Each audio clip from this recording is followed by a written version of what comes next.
तमाम छोटी और बड़ी निशानियां पूरी हो जाएंगी तो कयामत कायम होना शुरू हो जाएगी। कयामत की शुरुआत सुर फूंकने से होगी। सुर एक सींग है जिसमें फूंक मारी जाएगी। सुर फूंकने वाले फरिश्ते हजरत इसराफील अलैहिस्सलाम है, और हजरत इसराफील अलैहिस्सलाम जब से पैदा हुए हैं अल्लाह तबारक व ताला के हुक्म से सुर अपने मुंह पे रखे हुए हैं, और जिस दिन खालिक कायनात की तरफ से सुर फूंकने का हुक्म होगा उस दिन हर जान मौत की माजा चख चुकी होगी, चाहे वह परिंदे, चरिंदे, कीड़े मकोड़े, हैवनात, जिन्नात, फरिश्ते, इंसान। उसके अलावा आसमान फटकर पिघले हुए तांबे की तरह सुर्ख हो जाएगा। सूरज और चांद दोनों बेनूर होकर इकट्ठे कर दिए जाएंगे और सितारे बेनूर होकर बिखर जाएंगे। जमीन अल्लाह ताला के खौफ से बुरी तरह हिचकोले खाने लगेगी। पहाड़ इस तरह रेजा रेजा कर दिए जाएंगे कि बिखरे हुए गर्दों गुब्बार मालूम होंगे। दरियाओं और समुद्रों का पानी आग से भड़क उठेगा, और जो कुछ भी इस दुनिया में जान की तरह से बाकी होगी सबको फना किया जाएगा, यहाँ तक कि आखिरी वह जान जो इसराफिल अलैहिस्सलाम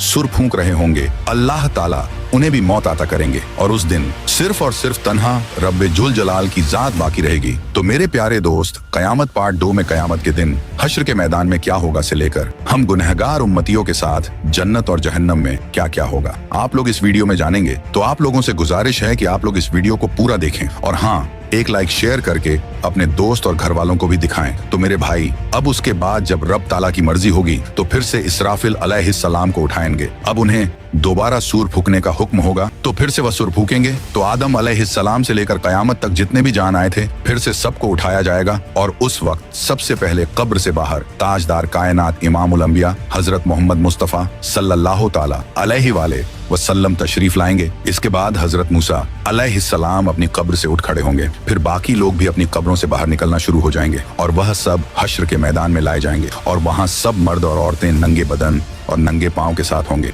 लेकिन खौफ और दहशत की वजह से किसी को किसी दूसरे की तरफ देखने का होश भी नहीं होगा, क्योंकि महशर की मैदान में सूरज 10 गुना ज्यादा तेज होगा, और हर आदमी को यूं महसूस होगा कि सूरज जमीन से कुछ गज के फासले पर है। धूप की सख्ती की वजह से लोग पसीने में डूबे हुए होंगे। और तेरे पढ़ाई का कितना भी टफ से टफ क्वेश्चन हो, बस फोटो खींचो, अपलोड करो और ये आंसर बता पसीने में डूबे हुए होंगे। और उस दिन 7 किस्म के आदमियों को अर्श का साया नसीब होगा। नबी पाक सल्लल्लाहु ताला अलैहि वसल्लम ने इरशाद फरमाया कि धूप और प्यास की वजह से लोग तड़प रहे होंगे, कोई किसी का हाल पूछने वाला ना होगा। इस हालत में कई हजार साल गुजर जाएंगे। फिर आखिर लोग परेशान होकर आपस में मशवरा करके हजरत आदम अलैहिस्सलाम की खिदमत में पेश होंगे और कहेंगे, ऐ हमारे अब्बा जान, आप हमारे साथ कदम आगे बढ़ाइए और अल्लाह के हुजूर अर्ज कीजिए कि ऐ अल्लाह, इस सख्ती को बर्दाश्त करना मुश्किल है, आप हमसे हिसाब ले लीजिए ताकि हमें जाना कहाँ है वहां जल्दी पहुंच जाएं। यह तंगी हमारी बर्दाश्त से बाहर है।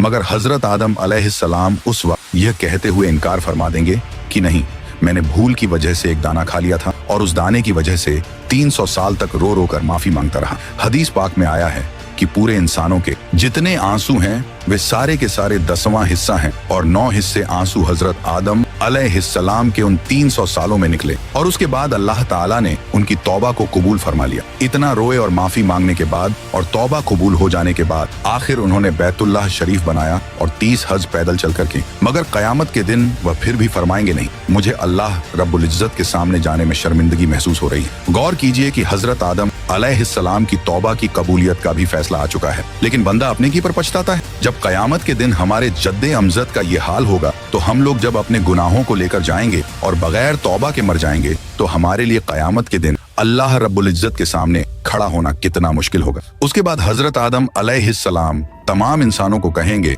कि आप लोग हजरत नूह अलैहिस्सलाम के पास चले जाएं। लिहाजा सारी मखलूक हजरत नूह अलैहिस्सलाम की तलाश में लग जाएगी। जब नूह अलैहिस्सलाम मिलेंगे तो मखलूक अर्ज करेगी, ए आदम सानी, आप हमारे लिए अल्लाह की हुजूर में सिफारिश कर दीजिए और हमें अल्लाह के सामने पेश कर दीजिए। हजरत नूह अलैहिस्सलाम उनको फरमाएंगे कि नहीं, मैंने अपने बेटे के लिए दुआ कर दी थी और अल्लाह ताला ने फरमाया था, ए नूह, ऐसी दुआ न कीजिए कि कहीं आपको नबुवत के मर्तबे से उतार न दिया जाए। इसलिए मुझे तो उस फरमान से डर लगता है कि मैं वह दुआ ही क्यों कर बैठा था। मैंने अल्लाह ताला के हुजूर फौरन माफी मांगी थी, लिहाजा मैं अल्लाह ताला के हुजूर पेश नहीं हो सकता। हजरत नूह अलैहिस्सलाम का असल नाम अब्दुल गफ्फार था, मगर वह उस दुआ के मांगने के बाद इतना रो कि उनका नाम नूह पड़ गया। नूह का मतलब है नूहा करने वाला, यानी रोने वाला। इतना रोने के बावजूद कयामत के दिन अल्लाह रब्बुल इज्जत के सामने जाने से जब उनको इतना डर लगेगा तो सोचना चाहिए कि हम तो अपने गुनाहों पर रोते भी नहीं, बल्कि जब गुनाह करते हैं तो खुशी खुशी दूसरों को बताते हैं